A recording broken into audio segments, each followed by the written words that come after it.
What's up and welcome to Champions of Lore, a show about all the kick-ass stories behind some of Idle Champions' coolest campaigns and characters. Every Wednesday at 11 a.m. Pacific Standard Time here on twitch.tv/CNE Games, or later on your favorite podcast service, Dave Walters and Erin M. Evans talk about all the Idle Champions lore that's fun to know about. If you're here with us live in the chat, you can leave a question that I, Treavor Bettis, will ask them later in the show. But until we get to that, friends, who are you for people who may not know? I messed that up at the end, and I don't know why. I was reading it, and then it just didn't go anywhere, and so, you know. We got the gist. Yeah. We did. Make it so I stop talking. And you're having such a good hair day. Like, you look so good. Like, you don't need to. Yeah. Right. You don't need to get the words right. I'm not gonna lie, audio listeners, you're missing out. I'm gonna toot my own horn there for a second. You're missing out. Like objectively. Yes. Right. Hi, I'm Erin M. Evans. I'm the author of the Brimstone Angels Saga, a 6-book series set in the Forgotten Realms, featuring 3 of your favorite Idle Champions, Frida, Havilar, and Mahen. I'm also a content designer for Idle Champions, and I play Cecilia on Dungeon Scrawlers and Frida on Idle Champions Presents Court of the Raven Queen. Yeah. You know, now I too have featured 3 of your favorite Idle Champions, Yeah! Frida, Havilar, and Mahen. You also got Lorcan in there, so, you know, if they need to make it a foursome. I mean, you know, something tells me Lorcan would say yes. Hello, I'm non-ironically TV's Dave Walters, and you can find me wherever fine streaming content can be located, including Monday nights, Idle Champion presents Court of the Raven Queen for the finale on Monday, where the fate of all fates hangs in the balance. Real. It's true. And Thursdays for the Black Dice Society, although we are dark this weekend next. So, Oh yeah. but yep. But if you need some spooky Dungeons and Additionally Dragons, or some funny Dungeons and Dragons, and also sometimes spooky and funny Dungeons and Dragons, I got you. If you're laughing during Black Dice Society, strap in because it could change at any moment. It is. I was like, oh, this is a Lucky Yates episode. This is going to be funny. I'm going to be laughing the whole time. Oh my God, the feels. I can only say you are unwise to lower your defenses. That's true. Don't give me an inch. I will take it. Yeah. Mm-hmm. Yeah. So this week we're going to be talking about the elemental planes, which we've talked quite a bit about just here and there over the past couple of weeks. We talked about the Shadowfell, which, you know, at one point was the negative energy plane, and there's still a negative energy plane. And then last week with the Genasi, talking about all the different planes that they come from. But let's talk about them specifically. And when I say them specifically, I mean maybe, sort of, because when I tried to look up this stuff, it was like, at first I typed in elemental planes, and it went, okay, which cosmology? And I said, excuse me. Yep. And then I guessed on one, and I was wrong. Well, there's 6 core elemental planes usually, which is air, fire, earth, water, positive energy, and negative energy. Except when it's not that. Yes. Yeah. And that's true whether you're using the World Tree Cosmology or the Great Wheel Cosmology, which is a thing we could get into. I don't know. I mean, Sometimes if not now, when? Yeah, that's actually true. kind of a good point. Yeah. What are the differences between these cosmologies? There are 2 different ways of representing something that your puny mortal mind probably can't comprehend.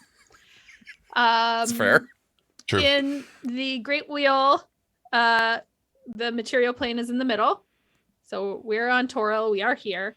There's just for the record, Toril is the planet. A lot of times people don't read. So Toril is the planet. Faerun is the continent.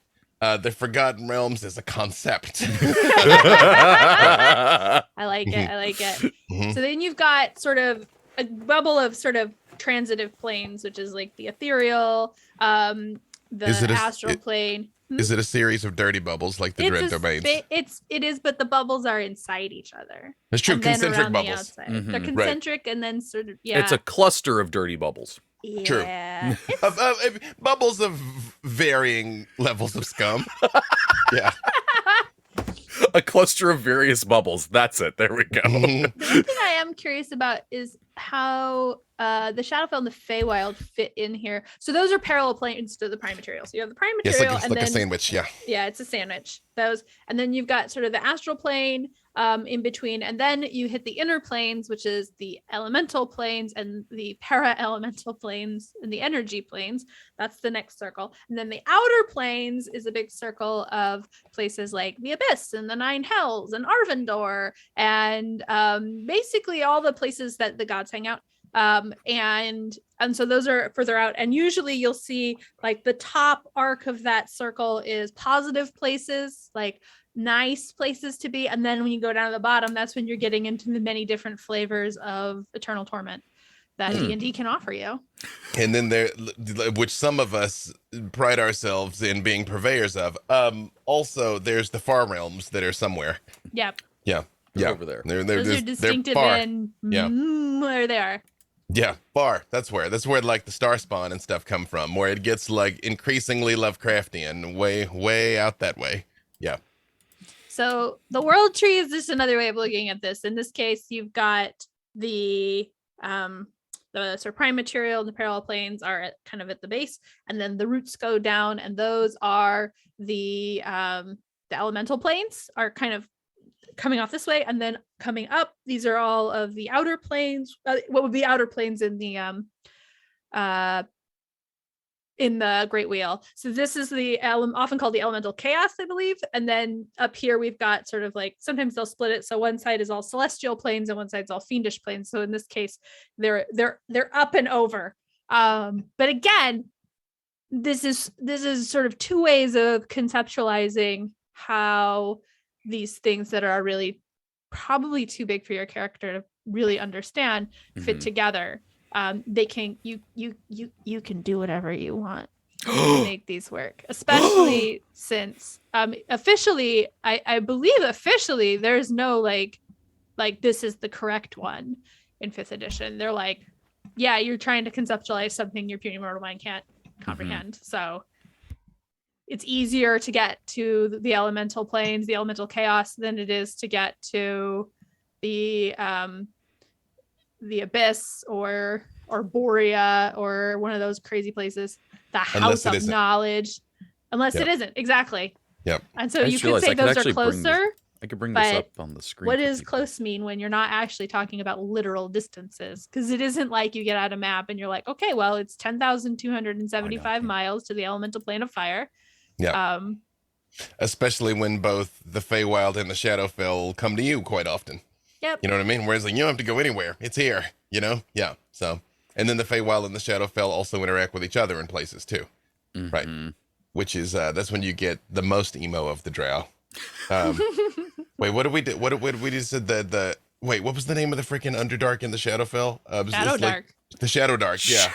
Like the most emo of kids. Like they're born with just one of their eyes covered by their hair all the time. Shadowdark pills. Yeah, exactly. Yeah, although I will say the world tree analogy is one of the times. So alternatively, at different times in history, D&D has tried to ally itself closer or farther away from real religious iconography and real gods and real faiths, and every once in a while trying to be like, yeah, Thor's over there. Yeah, I totally. guess. Yeah, he's in Arbrea. Yeah, that's cool. There's even intermittently, there's been a couple times like saints and stuff were in the game. That's I don't really talk about that, but that has been a thing. So the world tree cosmology, there are faiths and spiritual traditions in the world that really believe that, and that's why there's that model, which it kind of makes sense that if you're like, there's these fundamental building blocks of, you know, air, earth, fire, water. Usually there's 4, sometimes there's 5, sometimes there's 8, sometimes there's 12. And out of those core components comes the world. And then there's everything that is better than the world, you know, like as the light shines through the prism of the world, everything else. So it makes sense in broad strokes, you know? And that's where it comes from. I have had fun with the like in the player's handbook at the back of it. They're like, oh, you know, you could have the Celtic gods or the Egyptian gods or anything like that. And so that's how one time I had a character who was literally from Ireland and was in Faerun. So it's been a thing. Again, especially if you're telling a Feywild story or a Ravenloft story, you very much. But although canonically the real world exists, because Elminster's been to the real world. Elminster goes to the real world like all the time. You know, so Ed Greenwood may or may not exist. Yeah. Get some churros. goes home. I'm just saying, if Ed Greenwood told me tomorrow that he really has legit been Elminster this entire time, I would just be like, of course you have. You know what I mean? Of course you have. Yeah. He's like, here's legit my staff of the Magi. I'm like, yeah, why wouldn't it be? Yeah. Mm-hmm. Yep. This all scans. So the one that at least was in the 5th edition player's handbook is the Great Wheel of Cosmology. That's the one that we assume that we are operating on most of the time in 5th edition, which can change. But like you were saying though, like, so this isn't everyday knowledge. Like you're not going to walk up to somebody in Waterdeep and they're like, "Hey, you want to talk about the elemental planes and all that fun jazz?" Yeah. I mean, I think you might have a sense that some of these things are there, but normal people don't go there. Yeah. Right. It's you're getting into stuff that's for extremely high level adventurer types and or gods. Like, yeah. It's also. Oh, sorry. No, I didn't mean to interrupt. Which at some point they're almost the same thing. So. They're the same. Yeah. Also, planar stories can get weird because it's like, well, exactly how are you conceptualizing this? You know, because I mean, you're like, well, what's on the plane of fire? Fire's on the plane of fire. You know? Yeah. You're like, is there something for us to stand on? It's like, you can stand on fire. You know? Like I find usually have you developed the ability to levitate yet? Yeah, well, it's like people usually describe things like the plane of fire like Mustafar, you know, which I mean, you can, I guess, but that's not really in the description. It is a plane of fire, not plane of fire and also rocks and stuff. It's a plane of fire. Literal fire. Yeah, so, you know, it's weird.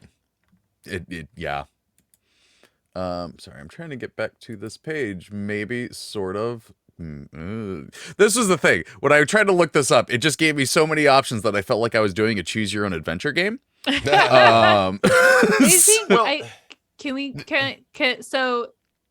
I think it's interesting too that there is a little bit of an acknowledgement of this, right? Like there's things we associate with elements that are not those elements. So then you end up with there's 6 major inner planes, right? So you have the plane of air, the plane of earth, the plane of fire, the plane of water, the positive energy plane, and the negative energy plane.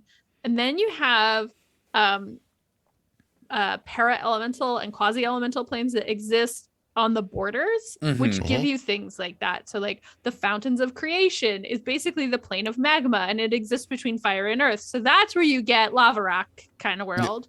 The swamp of Oblivion is the plane of ooze between earth and water, and no one should go there. That's the best name. It's the best name. The Swamp of Oblivion. I mean, that is a very metal name. Don't take your sad unicorn, your sad horse there. No. Oh, B-Dave. It's too early in the day for that. Too early? It's too early? I appreciate it's been 40 years and it's still too soon. No, I get it. Although, like, but again, even though I just was like giving my ramble about how the fire should be nothing but fire, but you still have to like be capable of telling stories there. So like in the plane of fire, you have things like the city of brass, which is where the Afridi are from, like the wish granting Afridi, which again, logically makes no sense. Yep. Like, I mean, genies can grant wishes because, you know, in the oral tradition and in mythology, genies can grant wishes. But when you're like, you're from the plane of fire, but have all-powerful command over all the rest of the planes because reasons. Yes. Yeah. That's why. What are those reasons? They're important. Your puny mortal mind can't comprehend them. You can't comprehend. Yeah. Well, what I was meaning though by like it's not everyday knowledge sort of thing is I feel like that is a fun thing that DMs can play with. Well, like objectively, it could be irritating to like go and look at this lore and see that it's kind of all over the place and everything. But I kind of think that it's fun to leave it up to the DM to be like, okay, it maybe this is what all of the sorcerers and stuff believe the cosmology is, but it's actually like this, and you can still make it work. Yeah. Sure. Because in a practical sense, again, like you don't get here by walking. Yeah. You don't get here by catching the lightning rail.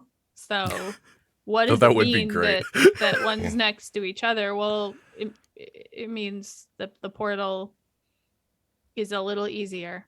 You know, now I'm going to have a story where somebody falls asleep on the lightning rail and wake up in the plane of fire. Yeah. Well, so we End of talked. the lie. Literally the end Doors of the line. open, just Oh my fire. God. Just fire. Yep. Oh, it's delightful. So let's actually talk a little bit about the elemental ones. We talked a bit about the fire one, City of Brass is there and everything. The plane of the elemental plane of air. I like that it is the most hospitable to beings from the prime plane. You can breathe there. Yeah. Yeah. I enjoyed the phrase. If you had to describe the elemental plane of air in a single word, it would have been blue.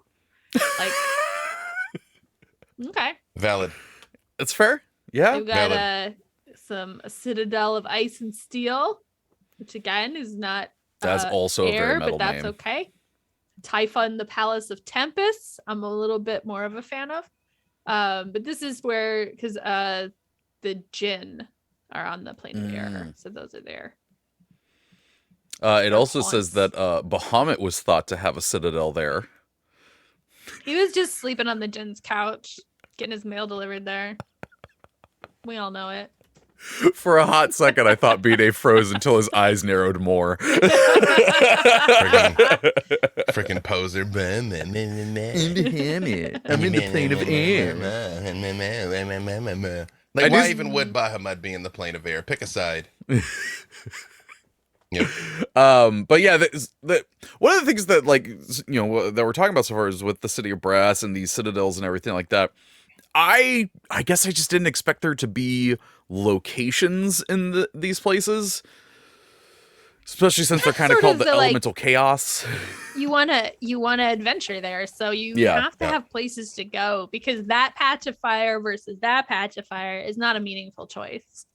But Yep. the citadel of iron and ice and steel, or Typhon, the Palace of Tempest, now I've got something to hold on to, and I might be more interested in one than the other.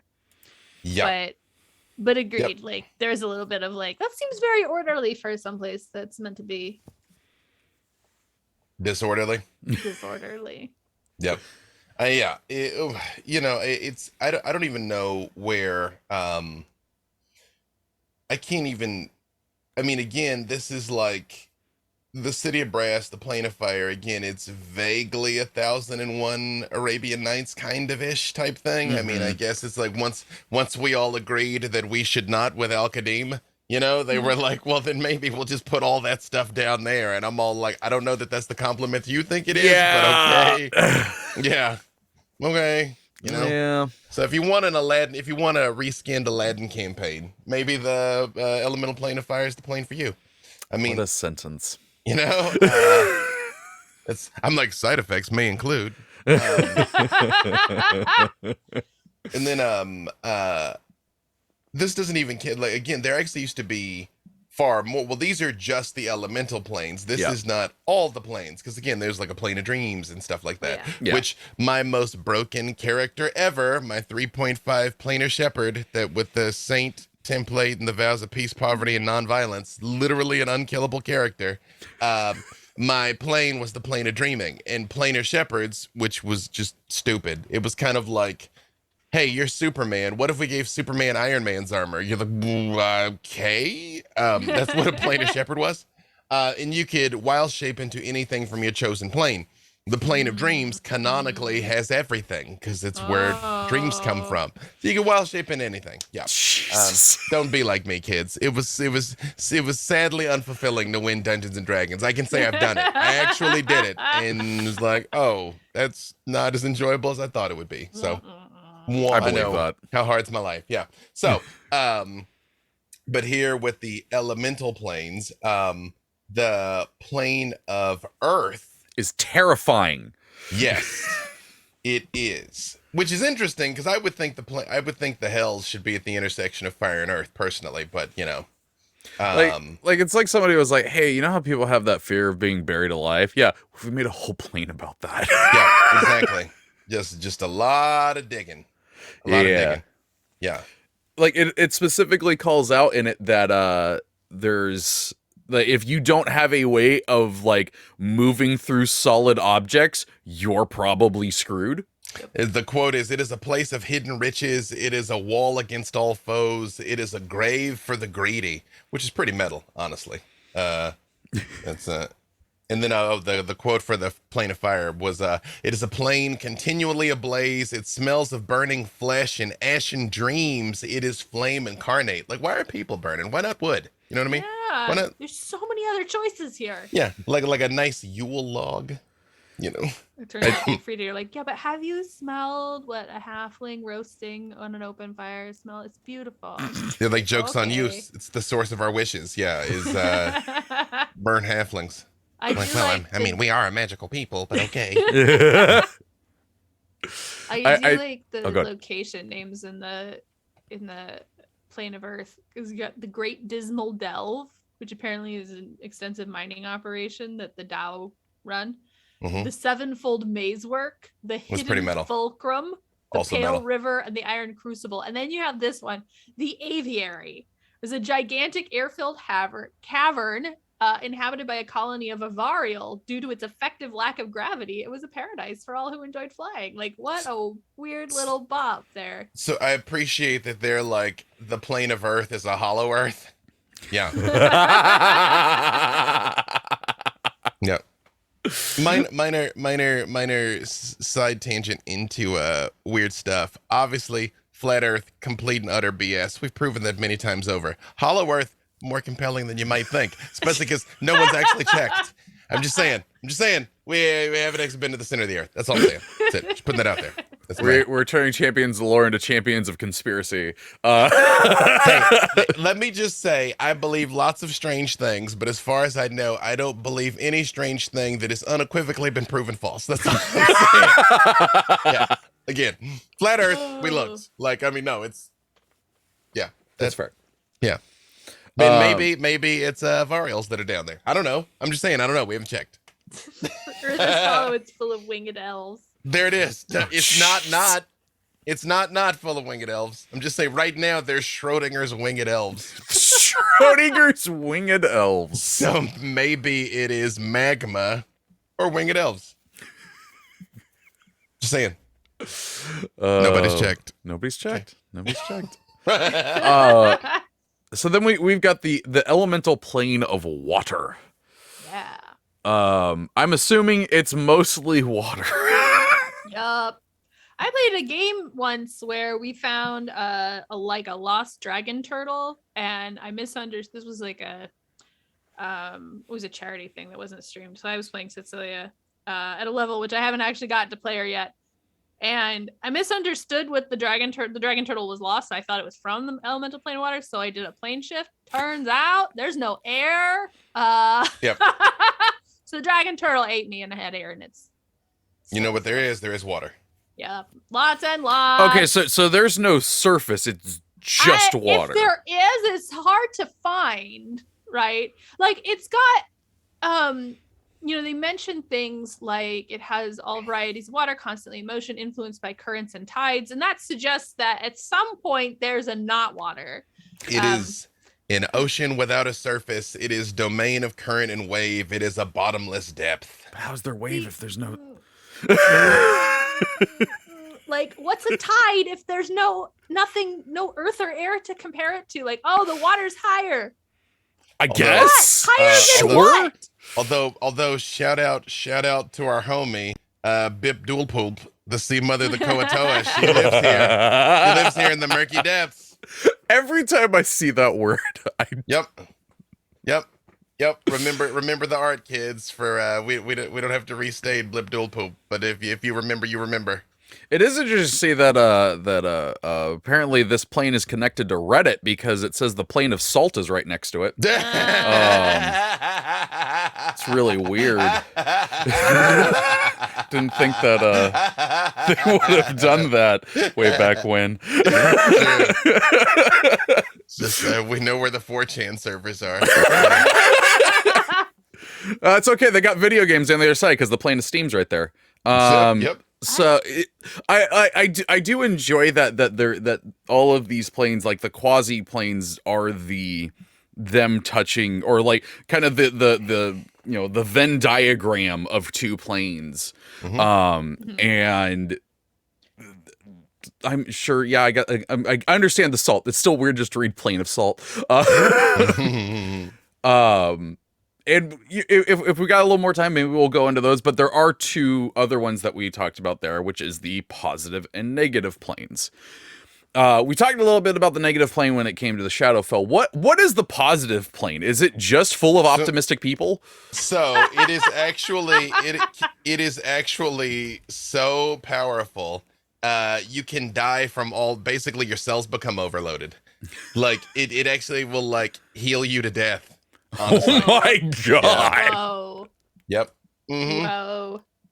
Yeah, a lot of times these stories don't come up where you don't go to like the positive energy flame. Same way that people like don't go to Arborea and stuff because you want to go and like fight bad things. You're like, why would I go to the place that's full of good things? That I'm like, well, because sometimes good things can still be jerks, and also you can get yourself exploded. If you show up on the positive energy plane, I feel like now you're the bad thing and everything like get it. Yeah, like you're there to harsh everybody else's mellow. Yeah. The entrance to it is just a giant neon sign that says "Good vibes only." Yeah. I have never heard of these, and there's no link to them. The Zagya. Yeah, and the Ravids. What are those? Yep. I that is oddly specific to like not be a thing. Yeah. There's the no Zagya. link. Well, they're like these like jellyfish things. Okay. They're because they came back in Eberron. They're like living energy jellyfish stuff. Here, I'll show you. Jellyfish stuff. Yeah. Well, here, look at that picture and tell me what you think. How would you describe that? 100% accurate. Yep. Right? I mean, that's what it is. Yeah. Yeah, that checks out. That makes sense. Mm-hmm. Yep. So and they. So there's Zagya and there's Ziggy. Mm-hmm. Got it. Which are the positive and negative energy creatures. Cool. Incorporeal outsiders. Yep. That apparently beef with each other when they run into each other. I mean, that can make sense. They're diametrically opposed. Like, I mean, I feel like that is more of a reason to get along, not less. Like, are we just gonna like allow them to indoctrinate us like this? Come on. Just because we're fundamental opposites. So the positive energy plane is power incarnate. It is radiance beyond compare. It is life realized to the fullest. So it's even like the Feywild put on 12, basically. Yeah. I just can't get over this, that when you go in there, you'll be healed, but your cells are healed so much that they explode and then are absorbed into the plane. Yep. What the heck, man? That's that freaking Crusader, like we're gonna kill your body to save your soul type thing. Like, congratulations, you're not gonna make it. Pow. Yeah. That is really wild that, like, from what I remember, I was talking about the negative plane. You can survive on the negative energy plane far longer in circumstances than you will in the positive energy plane. Yeah, but then that's the weird thing. It's like, yeah, okay, so you're getting healed to death, so your cells explode, right? But then theoretically, shouldn't you heal from the cell exploding? So you're just kind of like, just like recycling in real time. That's horrifying. I know. Kinda. Yeah, you're like, can I just go, please? Can we just not be here? Yeah. Yeah. It's So as a refresher for folks who may not have listened to or been here for that episode, what is up with the negative energy plane? It's a bummer. Yep.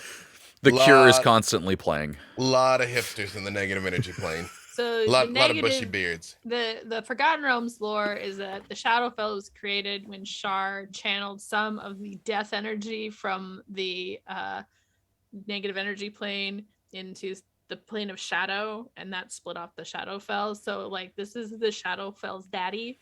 It's like more than that. It's full of like vampires and liches and it's the death plane. It says they call it sometimes the plane of death. Yep. Always fun. A lot of undead there. They don't have a lot of tourist locations. It's not for you.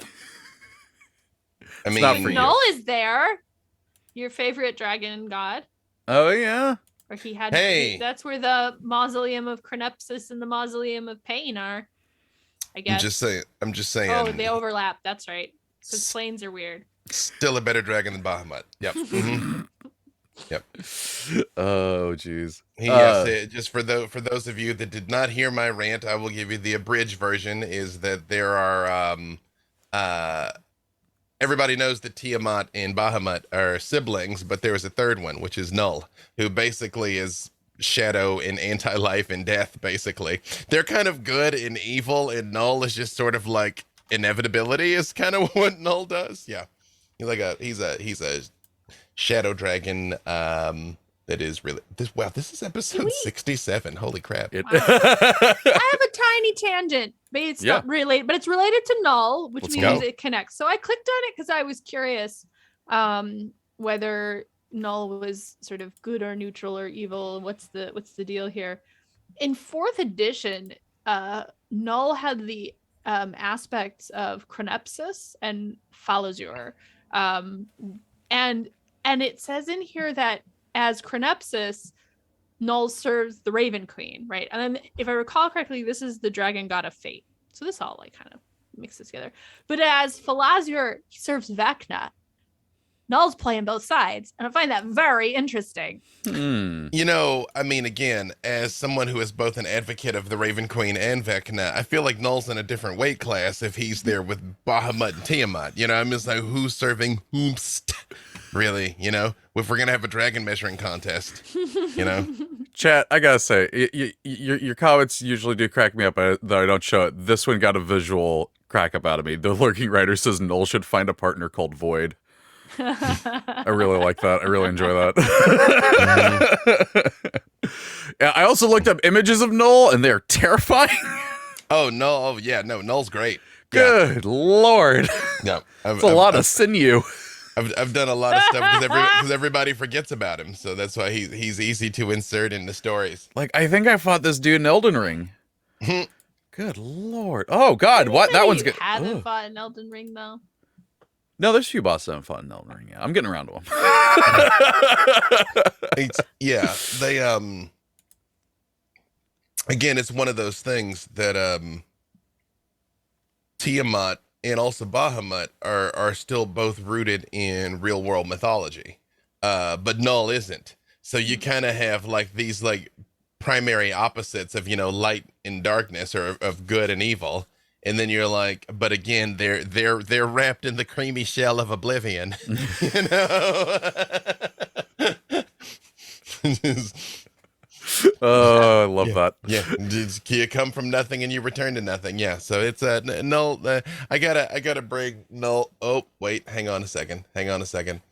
I know how Null can work into the next ICP3. There you go, or the next Idle Champion presents. I just thought of it. I thought of how. Whoa! I feel like you just gave Dylan a migraine somewhere. Oh, I did. I have. I just want you to know right now that it's like I kind of know what the story is, and I was like, I know how this could work. Boom, done. Nice. Oh boy. Someone did ask, who is Null? I'm assuming you got here a little late. Null is, as Beatty was saying, is this is a third sibling, right? Yeah. The third sibling of Tiamat and Bahamut. Both basically death and negativity essentially is what Bahamut, or not Bahamut, Null represents. I mean, his name is freaking Null, so that's fair. Yeah, right. It is on the 10, such as it were. Although the quote for the negative energy plane, it is the blackest night, it is the heart of darkness, it is the hunger that devours souls, and that's still pretty freaking metal. I gotta say, metal. Yeah. I mean, those are great lyrics, honestly. Where you're like, it is the blackest night, it is the heart of darkness, it is the hunger that devours souls. Oh, I didn't realize the Xanathar had a metal band. That's true. The Xanathar is the greatest metal band of all time. The Xanathar is the #1 selling metal holder. Yeah. So, I just pictured the Xanathar with just like the little studded bracelets around. But around the eye stalks? Yeah. Right. He's got one big eyeliner on. It is not a phase for the Xanathar. This is who the Xanathar is. Yep. Yep. Love it. Yeah. That's so good. So I think we talked about them briefly, and we got a little bit before. We're gonna see what chat is up to. Remember, you can drop your questions in chat, and our awesome mods, Jay and Jordan, our new mod, we'll grab them and put them in a text doc, and we will go over them at the end of the show. But what is up with the para-elemental planes? So parallel elemental planes are sort of the space between two elemental planes. So you've got one between fire and earth, you've got one between earth and water, you've got one between water and air, and you've got one between air and fire. The quasi-elemental planes are between the elements and the positive or negative energy plane. So in this case, when we're looking at like a great wheel, like this is almost like a full sphere shell. So boop, boop, boop around the outside, and then boop on the top and the bottom. So like we said, you have fountains of creation, which is the plane of magma between earth and fire. The swamp of oblivion, which is the plane of ooze between earth and water. Plane of ooze. Whoa. Yeah. Frostfell, which is the plane of ice between water and air. And then the great conflagration, which is the plane of smoke between air and fire. Which sounds... Again, I feel like the plane of fire is the great conflagration, but okay. I realized I didn't give the quote for the plane of air, that it was it is as open as the eternal sky, it is as solid as a child's breath, it is falling forever, which also sounds terrible. Yep. Honestly, like I feel like if this were a known thing, you would not want to go there. No. Yeah. Like none of this sounds pleasant. Yeah, none of these seem particularly inviting. Like even the plane of fire is literally filled with wish granting Afridi, and it's still like, nah. I gotta say, it's jokes popped into my head, but it sounds right to me. It being called the Great Conflagration just sounds like somebody blowing smoke. So you've got also 8 quasi-elemental planes, which are where the planes touch the positive energy plane or they touch the negative energy. The positive ones are the plane of radiance, which is between fire and positive. The plane of minerals, which is between earth and positive, lightning between air and positive, and steam between water and positive. For the negative side, the plane of salt is water and negative energy. The plane of dust is earth and negative energy. Plane of ash is fire and negative energy. And the plane of vacuum is air and negative energy, which is really like, oh, that's perfect. But also there's literally nothing there. Yeah. Isn't that just space? Yeah, it sounds like space. Yep, basically. Space with extra space in it. Yo, dog, I heard you like space. No, that's more of like the ultimate, I need some space. It's true. Put some void in your void so you can be in space while you space. Vacuum.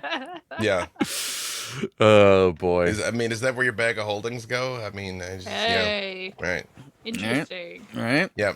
I just, I had a very specific Inuyasha Miroku with the wind tunnel hand, and just a black hole in his hand. Yeah. Sounds uncomfortable. Okay. Good news is it is killing him. Yeah. Any last things you want to touch on about any of these planes before I pass it over to chat? 0 out of 10 would not recommend. That's fair. It's fair. Let's. So this is a little off topic, but I like it. Catch23 says, question, since Havilar wasn't there for this one, but we know who was watching the whole time, what are the odds we get hashtag Xanathar recap?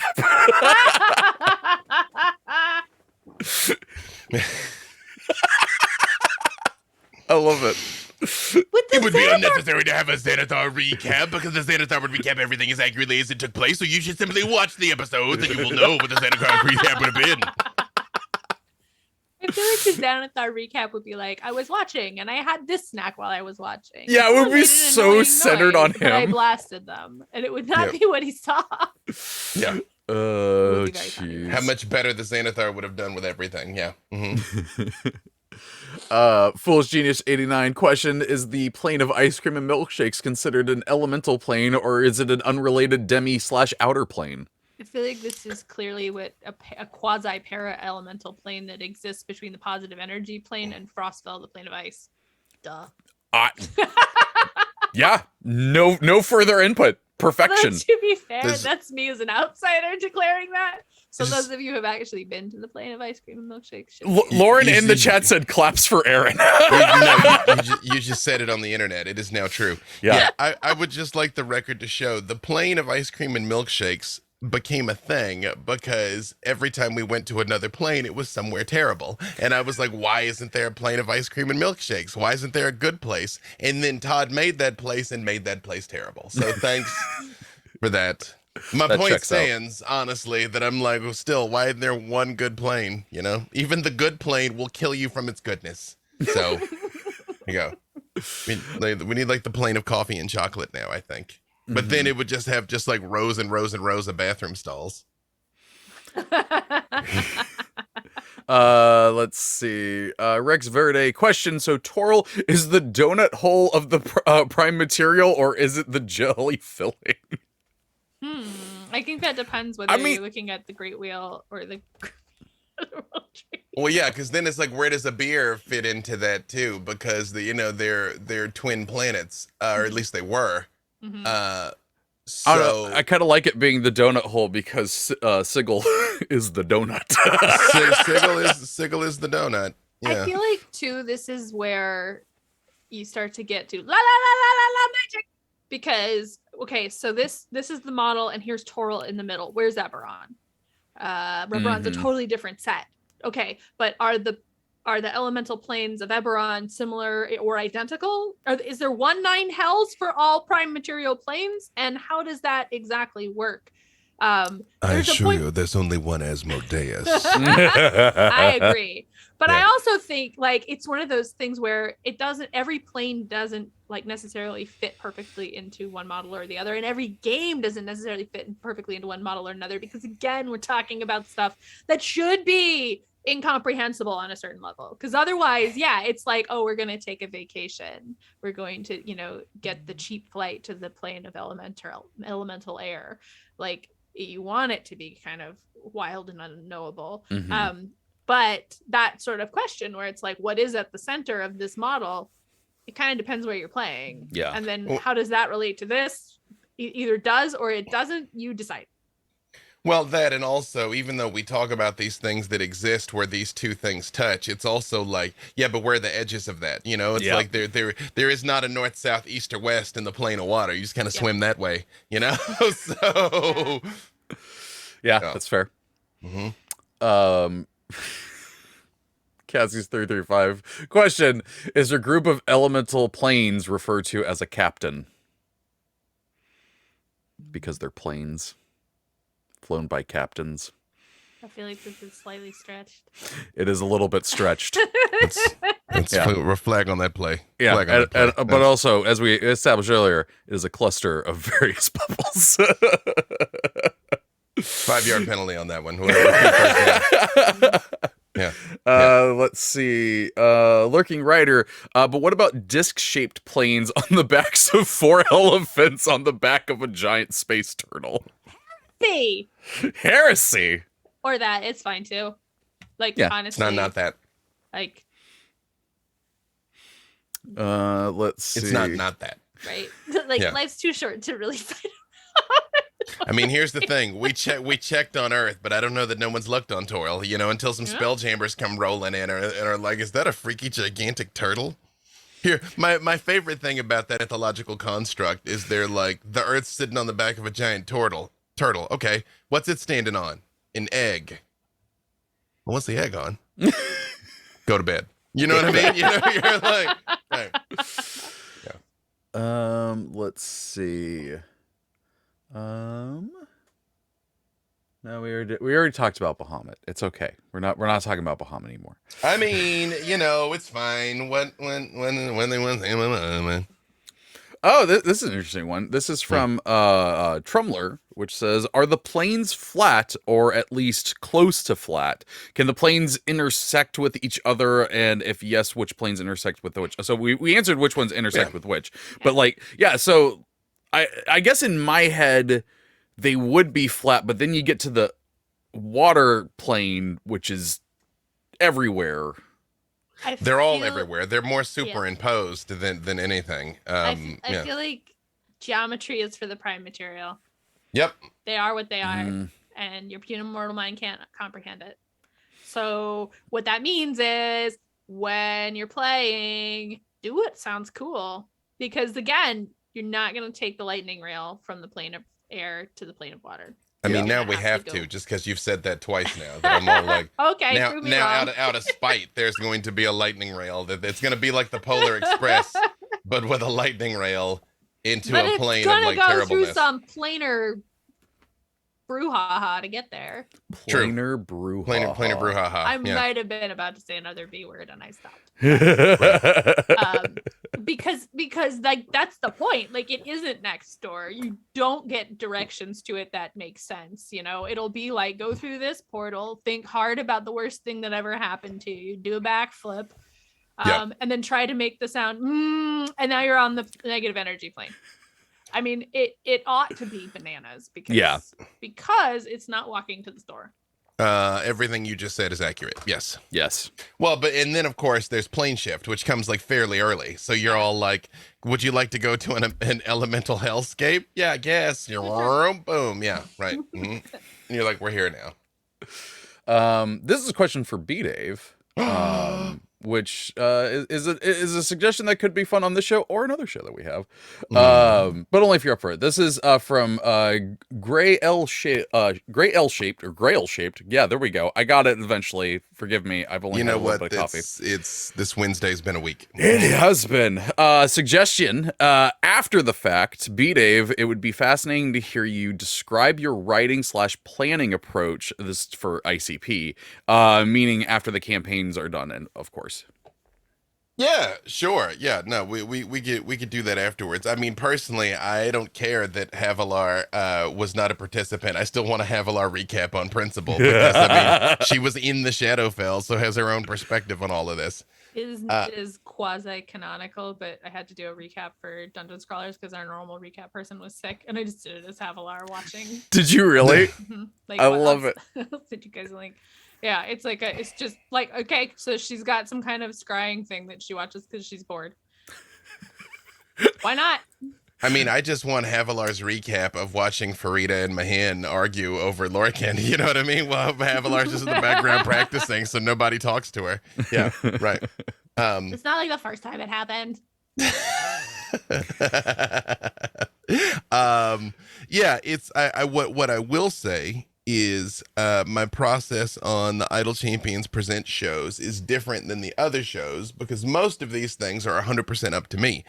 For these, they are adventures that are written because they're given out to the players of Idle Champions. And I usually help in the writing of the adventure, or at least point out like these are some things I'd like to see happen, or this would be dope type thing. So it's a little different in that there's more of a roadmap to these things than most. Yeah. Okay, I think it could be fun. Let's see. Banana Mobster says, Wait, hang on, wait, hang on. Sorry, I didn't mean to interrupt. Now I have to know, how does Havilar feel about Lorcan? So in the books, anyway, she starts out, she really doesn't like him because basically he's the reason Farida is sort of separating.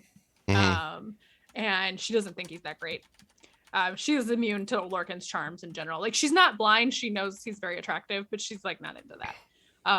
Around the adversary, she decides to go save Farida, and he ends up coming with her, and they have this kind of complex relationship where they're poking each other's sore spots, and they do sort of end up being kind of friends because she can kind of see through him, and so she calls him on his garbage.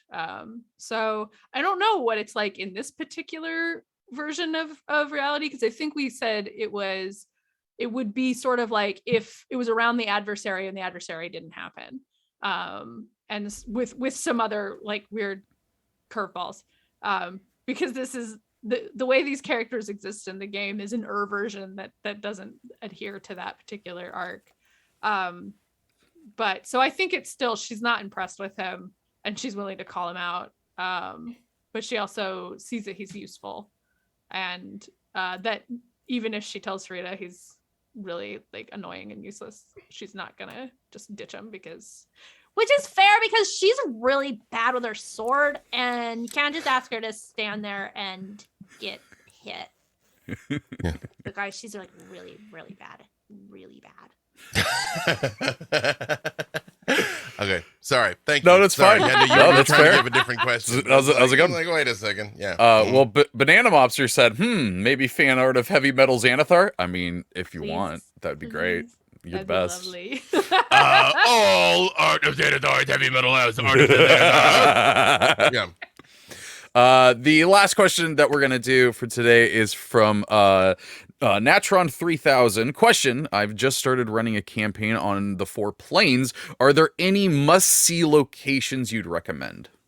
I mean, 4? Which 4? Probably just the elemental ones. The core elementals. Yep. I mean, it depends on if you can breathe underwater or fly, I suppose. I think the sevenfold maze work sounds interesting and It's pretty terrifying. metal. It's pretty metal. Yeah. Yep. I mean, City of Brass just sounds cool, and I'm sure you can either find or make some really neat things around that. What was the place that I saw it in? There was a place in the Earth Elemental one that sounded cool. Scroll down on the sevenfold maze, and there's just this rumors and legends. A group of Dao banded together to oppose the hated Yak folk. That's it. The Yak folk know what they did. Yak. Peace was never an option. Yeah, there's a place in the elemental plane of Earth called Caverns Under the Stars. That just sounds cool. It does sound cool. So that just sounds like a great adventure, like the whole adventure title. Yeah. Mm-hmm.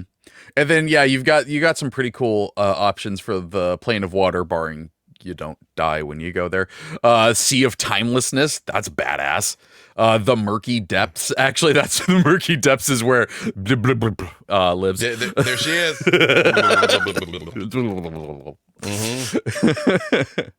And yeah, you know what? And the elemental plane air. I mean, you always can go see your good friend Bahamut. So just have fun there. But that poser's everywhere. I mean, he's in Arborea too. He's in Mount Celestia. He's in, I'm like, whatever. Yeah.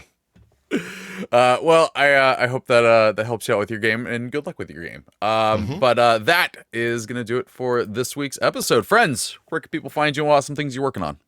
You can find me on Twitter at Erin M. Evans. You can join me with these guys on our podcast, writing about dragons and shit. I think there's a new episode up today. If I saw right. We talked about magic. You didn't call it Magic Bananas, Trevor. Oh, I didn't. I'm gonna go back and change that. I'm literally gonna do it right now. I'm literally gonna do it right now. You have to listen to find out why it should be called Magic Bananas. You can watch me on twitch.tv/Dungeon Scrawlers tonight at 6:30 p.m. Pacific for Dungeon Scrawlers, an actual play show with a bunch of fantasy writers. I'm back to playing this week, so we'll see what happens. And on Mondays, you can join me with B-Dave pulling all the strings. For Idle Champions Presents Court of the Raven Queen on this channel at 4 p.m. Pacific. For the finale. Oh, yeah. Which I'm in a vague book because we're amongst friends here. We're going to have a special guest for the finale. That's all I'm going to say. I didn't say anything on Monday even because I was like, wait, do we have a special guest? And I'm like, wait, we got a special guest. So there you go. Yep. Curious. To the end, I grapple with thee. Yes. B-Dave Walters, I say words about things. We are dark this week for the Black Dice Society. However, Sunday, we're doing streaming for survivors on the D&D Beyond channel. We're going to be raising money for the Wavo Rape Crisis Center. So a little goes a long way to help some people. So if you're around on Sunday, maybe take a look. Yeah. So I think we're 1 Pacific on Sunday. It is official. The episode is now called Episode 40 Magic, parentheses, or Magic Bananas. Valid. People the 50 people that already listened to this episode this morning are going to check back their apps later and be like, wait a minute. That's not what it was called. They know it was supposed to be called Magic Bananas. Oh, that's true. They do know. Yeah. They're with us on this. Yeah. It's true. You can follow me on Twitter at the Treavor. There is an A hiding in there. You can also find me anywhere the Idle Champions community is, because I'm the community manager and I will be there. Thank you so much to Jay and our new mod Jordan for moderating in the chat today and doing a fantastic job. And thank you to Codename Entertainment for letting us have some fun, talk about some D&D. Also, thank you to Lauren for producing, which is currently happening right now as you're watching this, because she's producing it, and that's how you're seeing it. So thank you, Lauren. You're the best. If you missed any part of this show, you can catch it later as a podcast on your favorite podcast service. And if you have any suggestions for future topics you'd like us to talk about, send those into Champions of Lore at codenameentertainment.com. Let's see. Today we've got Mars' Guiding Hand at 1, and we have Sketching Hour at 3. New voting for ICP. The finale goes up at noon, which is in 4 minutes. So be sure to log in and get your votes in and affect the game. Will it be terrible for everyone? Yeah. Make it worse. I hope all of you voted for Lorcan so that B-Dave has to play Lorcan instead of Asmodeus, because he makes me rhyme and talk backwards. So I 100% feel like voted everybody for should be a Lorcan. little uncomfortable. This I don't even know if the vote's gone up yet, but there's that one. There's That one was whether yesterday. whether or not You have Havalar 3 even minutes. whether or not Havalar even remembers Farida. Come on, that's rough. That's up to you guys. That's up to you guys. Help Man, me, help both you. of them are terrible, really. Well, that is going to do it for today's episode. And so until next week, Champions out.